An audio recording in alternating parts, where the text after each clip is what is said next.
இந்த பதிகத்தை ஒரு மனிதன் அனுதினமும் கேட்கின்ற பொழுது அவருடைய வாழ்வில் ஏதேனும் ஒரு வகையில் பணவரவு இருந்தே தீருமா? இதை நான் அடித்து சொல்றேன்.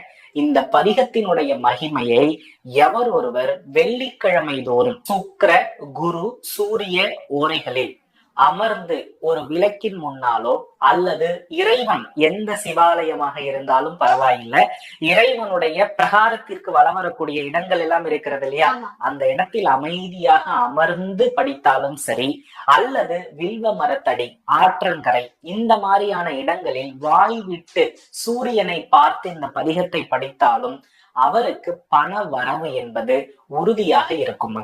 அதாவது இந்த பதிகத்தை பாடி வந்த பணவரவு இருக்கு தெரியுமா, இந்த பணவரவு 8ஆம் பாவத்திற்கு செலவு படாது அப்படின்னு அர்த்தம்.